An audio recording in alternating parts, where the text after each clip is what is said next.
The day they fired me was the day I decided to burn Meridian Solutions to the ground. Not with matches and gasoline, I'm not that kind of person, but with something far more devastating: loyalty. My loyalty, which they had thrown away like yesterday's trash. And the loyalty of the people who trusted me. My name is Samantha Wells. 3 weeks ago, I was the top-performing sales director at Meridian Solutions, a mid-sized software company that had been my home for 7 years.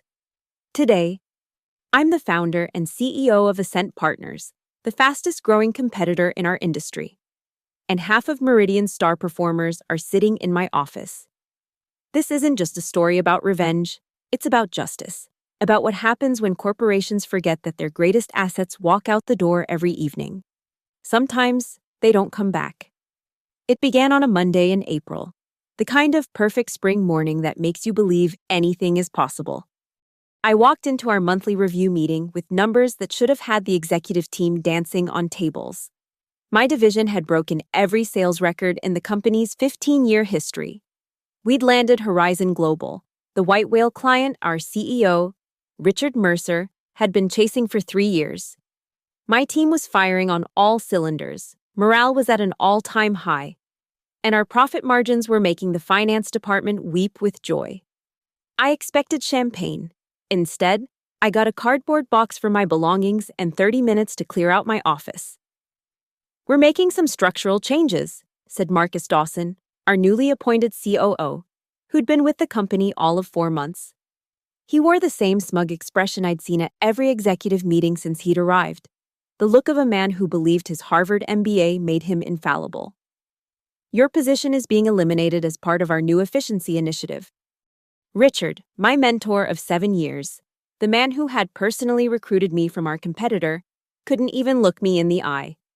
He stared at his Italian leather shoes while his attack dog did the talking.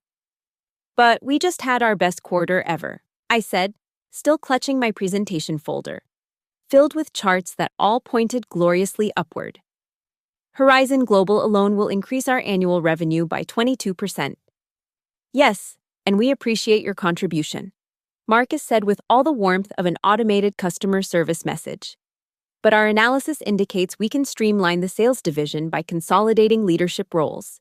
Your team will be distributed among the remaining directors." What he didn't say, what I would learn later from my loyal second-in-command, Julia Reeves, was that Marcus had already promised my position to his former colleague, Blake Thompson. The same Blake Thompson who had run his previous company's sales division into the ground before jumping ship. The same Blake Thompson who happened to be Marcus's brother-in-law. "Your severance package is quite generous," Marcus continued, sliding a folder across the table. 6 months' salary, health benefits through the end of the year. All we need is your signature on the non-compete agreement. The non-compete, a 2-year restriction that would prevent me from working anywhere in our industry, effectively forcing me to start over in a new field at 38. My hands trembled as I opened the folder.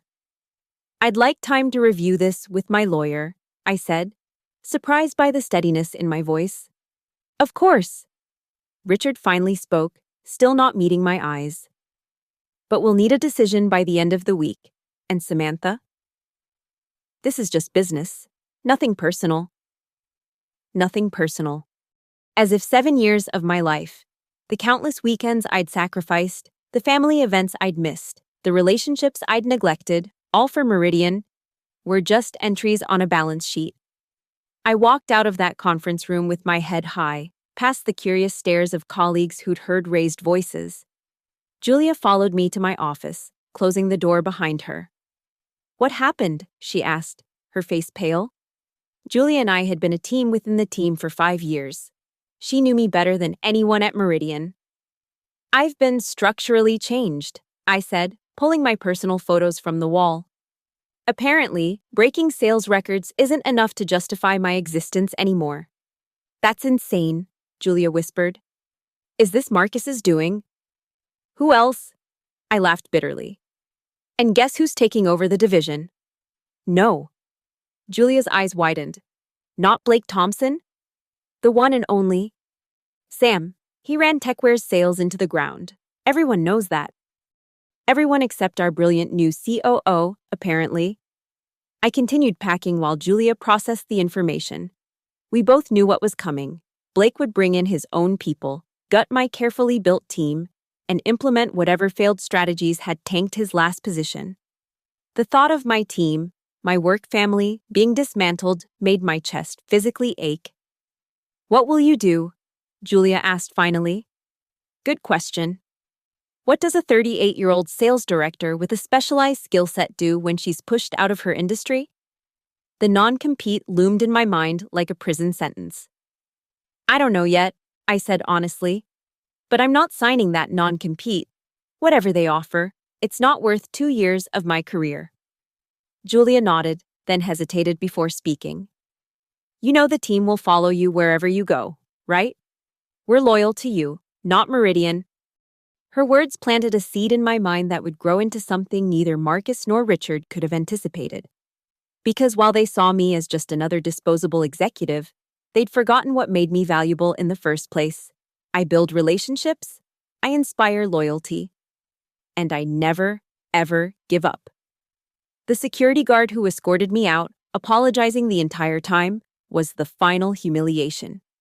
As I loaded my box into my car, I made a decision. I wouldn't just survive this betrayal, I would turn it into the biggest mistake Meridian Solutions had ever made. First, I called my lawyer, Diane McCormick, who'd been handling my personal legal matters for years. I forwarded her the severance agreement and non-compete. "This is egregious," she said after reviewing the documents. "Especially given your performance records. I can fight this, Samantha. We might not win, but we can make it painful enough that they'll negotiate." "I don't want to negotiate," I said. "I want to be free to compete. Find me a loophole, Diane." Next, I called Thomas Wagner, a former client who'd left his corporate job to start his own venture capital firm.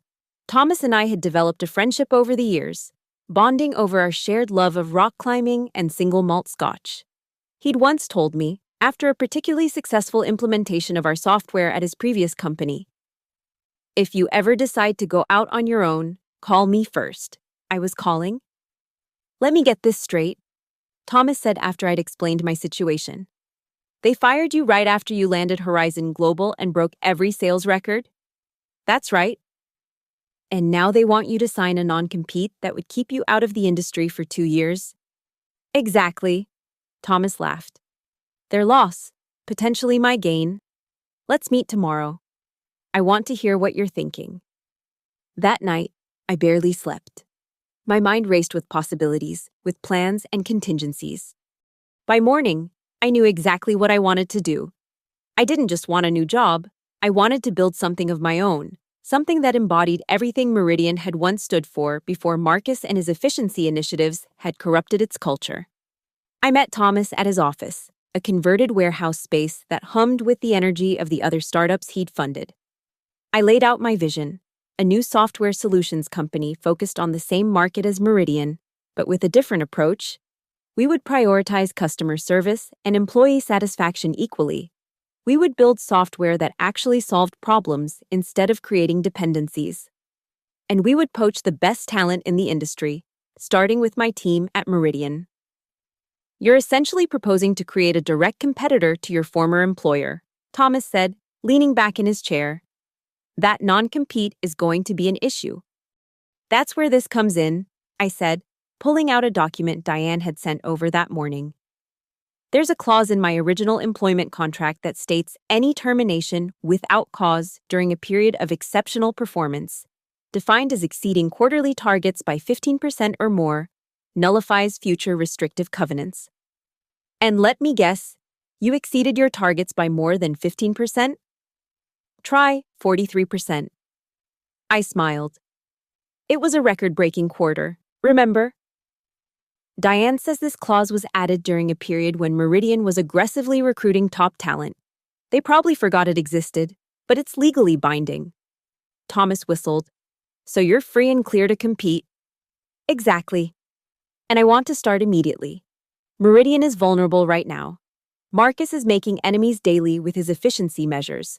Morale is at an all-time low, and I know every client, every pain point, and every opportunity in our market. Thomas studied me for a long moment. You know, revenge is rarely a good business model. This isn't just about revenge, I said, although we both knew that wasn't entirely true. It's about building something better, something that won't discard people who give everything to the company, something that values loyalty as much as profit. And if I fund this venture, what's my return? I pushed a business plan across the desk. I'd been up all night creating it, drawing on years of experience and knowledge of the market. Year 1. We capture 8% of the market, primarily by bringing over my existing clients who trust me personally. Year 2. 15% market share as word spreads about our superior product and service. Year 3. 25% and an IPO if we want it. Thomas flipped through the plan, his eyebrows rising higher with each page. When he finished, he looked up at me with new respect. You really think you can deliver these numbers? I know I can, especially with the right team, and I know exactly who I want. Thomas nodded slowly. Okay, Samantha. I'm in. Let's ruin Marcus Dawson's year. We shook hands, and Ascent Partners was born. The next 2 weeks were a whirlwind. Thomas introduced me to other investors who were intrigued by the opportunity and my track record. We secured initial funding of $10 million, enough to lease office space, build our product, and most importantly, hire key personnel. Meanwhile, Diane sent a letter to Meridian's legal department, informing them that I would not be signing the non-compete and citing the clause in my original contract. Their response was predictably threatening, but Diane stood firm. They know they don't have a leg to stand on, she told me. They're just blustering. With legal concerns addressed, I focused on building my team. I started with Julia, meeting her for coffee at a spot far from Meridian's offices. How bad is it? I asked after we'd exchanged hugs. Julia grimaced. Worse than we imagined. Blake started on Monday and immediately called a division meeting to announce his new vision. He's implementing a metric system that tracks every minute of our day. He's cut the customer success team by half, saying sales should own the entire relationship. And he's already put 2 people on performance improvement plans. Let me guess. Melissa and David? They were 2 of my strongest performers, but they didn't fit the traditional sales mold. Melissa was quiet and analytical, building relationships through deep product knowledge. David was creative, often finding unconventional solutions to client problems. Of course, Julia nodded. He says they're not aggressive enough. The whole team is updating their resumes. It's just a matter of who jumps first. I took a deep breath. What if you all jump together to a new company? My company? Julia's eyes widened. You started your own firm? Already? Ascent Partners, I said, feeling a surge of pride at saying the name aloud. We're fully funded, I've leased space downtown, and I'm building a development team as we speak, but I need a sales division that knows how to do things the right way. The Meridian way, Julia said softly. The way it used to be. Better than that, I promised. No pointless hierarchy, profit sharing for everyone, flexible work arrangements. Everything we always said we'd do if we were in charge. And the non-compete? Not enforceable, according to my lawyer. There's a clause in my original contract that they overlooked. Julia smiled slowly. Marcus is going to have a stroke. That's just a bonus. I laughed. The real question is, are you in? Are you kidding? I've been waiting for this call since the day they escorted you out. But what about the rest of the team? That's where I need your help. I can't contact them directly without risking a lawsuit for solicitation. But if they happen to hear about an exciting new opportunity from their colleague. Julia's smile turned mischievous. Give me a week. It took less than that. 3 days later, Julia called to tell me that she'd arranged a team happy hour at a bar near my new office space. Everyone was coming, all 12 members of my former sales team, plus 3 from customer success who had been particularly close to our division. That Friday evening, I arrived early and secured a private room at the back of the bar. As people began to arrive, The mood shifted from curiosity to excitement. These were people I'd hired, mentored, and fought for. Seeing them all together, away from Meridian's offices, I felt a renewed sense of purpose. Once everyone had arrived and ordered drinks, I stood up to address the room. First, thank you all for coming. I've missed you. Genuine applause interrupted me, and I felt a lump form in my throat. I won't waste time with small talk. You all know why I left Meridian, or rather, why I was forced out. What you may not know is that I've started a new company, Ascent Partners. We'll be offering the same solutions as Meridian, but with a better product, better support, and a company culture that actually values its people. I outlined my vision, the funding we'd secured, and the aggressive growth plan. Then I got to the part they were all waiting for. I'm looking to build a world-class team, and there's no one I'd rather work with than the people in this room. So I'm offering all of you positions at Ascent with a 15% increase on your current salary, equity in the company, and the chance to build something special from the ground up. The room erupted in conversation. Questions flew from every direction. What about our non-competes? Standard non-solicitation clauses for sales roles are largely unenforceable in our state. I explained. Diane, my lawyer, has reviewed everyone's contracts. Most of you can leave without legal consequences. For the few with stricter terms, we have strategies to work around them. When would we start? Immediately. I've secured office space that will be ready next week. What about clients? Won't we be starting from zero? This was where my plan became particularly satisfying. Not exactly. I haven't violated my non-solicitation agreement by contacting clients, but nothing prevents them from contacting me if they hear I've started a new venture. I nodded to Julia, who distributed folders to everyone in the room. Inside each was a job offer letter, details about Ascent's benefits and equity structure, and a personal note from me about why I valued them specifically. Take the weekend to think about it, I said. This is a big decision. But if you're ready for a change, if you're tired of being treated like replaceable parts in Marcus Dawson's machine, I'd love to have you join me. I didn't need to wait until Monday for answers.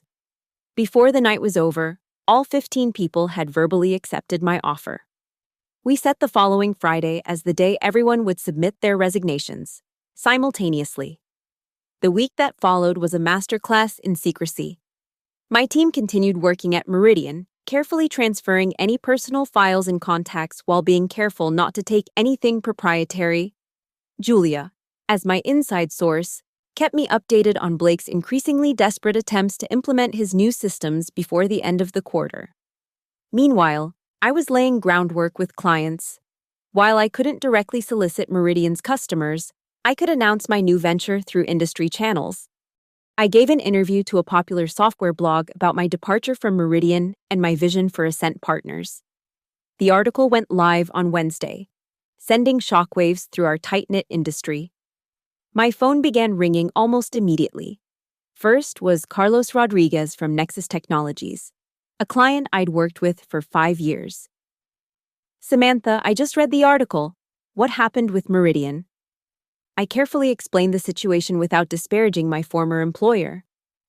It was just time for a change. Carlos, sometimes companies move in different directions.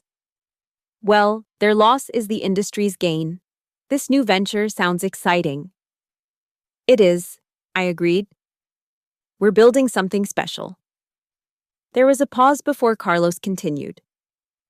You know, we're due to renew our contract with Meridian next month. Maybe we should talk about alternatives. By Thursday evening, I'd received similar calls from 11 major clients, representing over $20 million in annual recurring revenue. I hadn't solicited any of them. They'd all reached out to me after reading the article or hearing the news through industry channels. I scheduled meetings with each for the following week, after my team would officially be on board. Friday morning arrived. At precisely 9 a.m., 15 people walked into various managers' offices at Meridian Solutions and submitted their resignations, effective immediately. Julia texted me from the bathroom at 9:05. It's done. Chaos has ensued. By 9:30, Richard Mercer was calling my personal phone. I let it go to voicemail. He called again and again. On the fourth attempt, I finally answered. "Hello, Richard. It's been a while." "What the hell do you think you're doing?" He was shouting, his usual corporate composure completely abandoned. "Starting a new chapter in my career. Isn't that what you wanted when you eliminated my position? You've taken half our sales division. That's corporate sabotage. Actually, I founded a new company, and several of your employees independently decided to accept positions there. That's called free market competition." "You know damn well what you did," Richard sputtered. "We'll sue you into oblivion. The non-compete is unenforceable due to Clause 23.4 in my original employment agreement I finished for him. You might want to have your legal team review that before making threats." There was silence on the other end as Richard presumably processed this information. "Why are you doing this, Samantha?" His voice had dropped to a near whisper. "I thought we were friends." The question ignited something in me that I'd been suppressing for weeks. Friends don't let friends get fired after 7 years of loyal service and record-breaking performance. Richard, friends don't avoid eye contact while their attack dog delivers the news. Friends stand up for what's right. "It wasn't my decision," he said weakly. "That's worse, Richard. You're the CEO. Everything is your decision, even if by omission. You chose Marcus and his slash-and-burn approach over the people who built this company.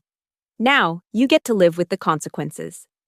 I ended the call and turned to face my new office, spacious, sun-filled, with a view of the city I loved.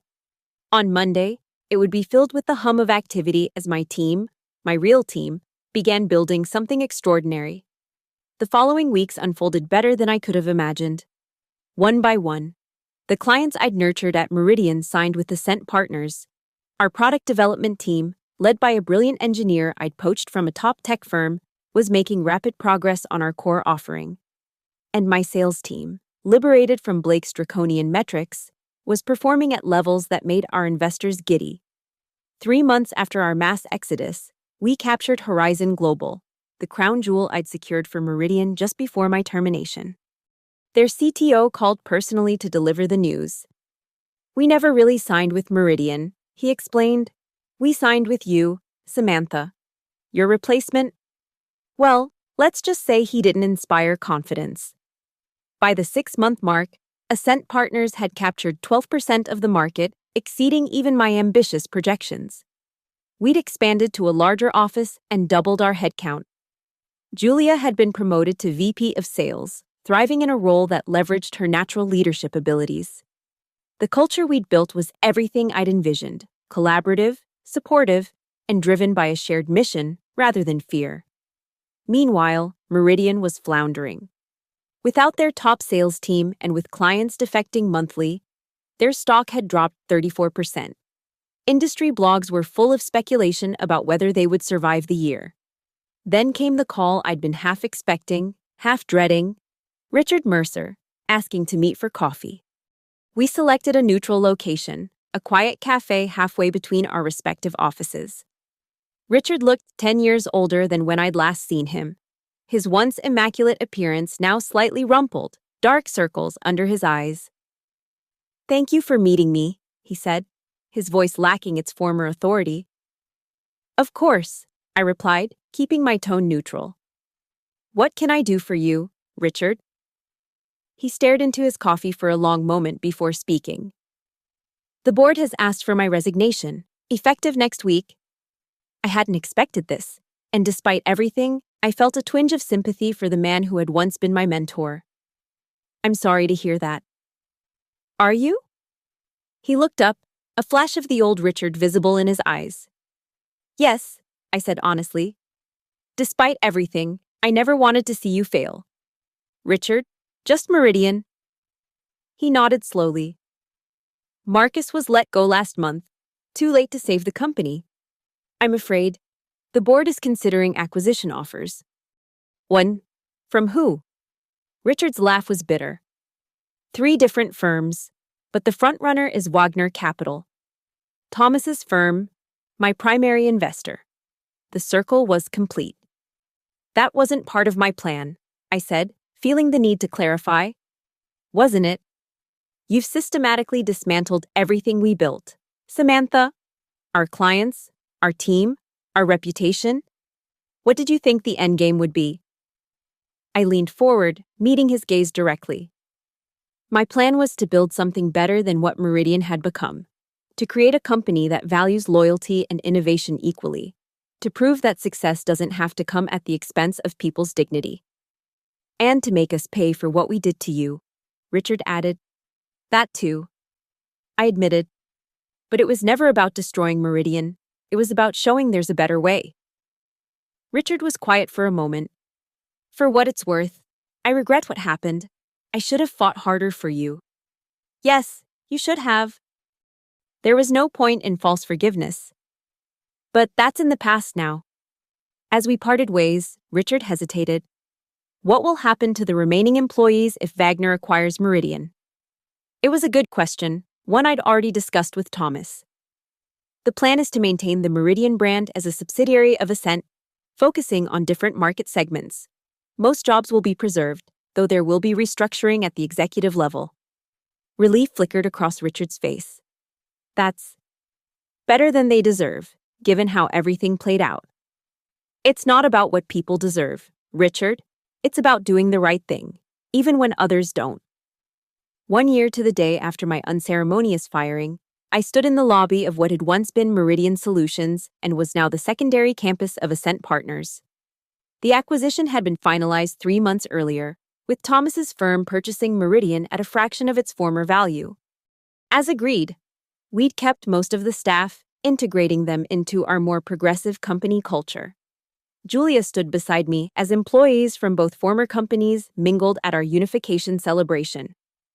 Did you ever imagine this is how it would turn out? She asked, gesturing to the crowded room where former rivals now collaborated as colleagues. Not exactly, I admitted. I wanted to prove them wrong, to show them what they'd thrown away. I never planned to bring it all full circle. Are you disappointed that you didn't get to destroy them completely? I considered the question carefully. The anger that had fueled me in those early days had gradually transformed into something else. Determination. Yes, but also a sense of purpose that transcended revenge. No, I said finally. This is better. We didn't just win. We changed the game. And in the process, we saved more careers than we disrupted. Plus, Julia added with a smirk, Marcus Dawson is now teaching business seminars on how to avoid catastrophic leadership mistakes. I'd call that karma. We laughed, clinking our champagne glasses in a toast to the future. Later that evening, I returned to my office, the same one that had once belonged to Richard Mercer. On my desk sat a small package with a Meridian Solutions logo, now vintage. Inside was a framed photo of me on my first day at Meridian, standing proudly beside Richard, both of us beaming with possibility. Attached was a note in Richard's handwriting. Some endings are really beginnings in disguise. Congratulations on building something that will last. R. I placed the frame on my bookshelf, a reminder of where I'd started and how far I'd come. Then I turned to the window, gazing out at the city lights below, thinking about tomorrow's executive meeting where we'd unveil our 5-year growth plan. They say the best revenge is living well. But I discovered something better. The best revenge is creating something so extraordinary that it makes what was taken from you seem insignificant by comparison. Meridian had fired me after I'd broken every sales record in their history. In response, I hadn't just taken my team. I'd transformed an industry. As I gathered my things to head home, my phone pinged with a message from Thomas. Have you seen the latest market projections? We're set to capture 30% by year's end. Not bad for a revenge plot. I smiled, typing back. It was never just about revenge. It was about justice. And justice, unlike revenge, builds rather than destroys. Justice creates something new from the ashes of what was lost. Justice, I had learned, is the ultimate form of success.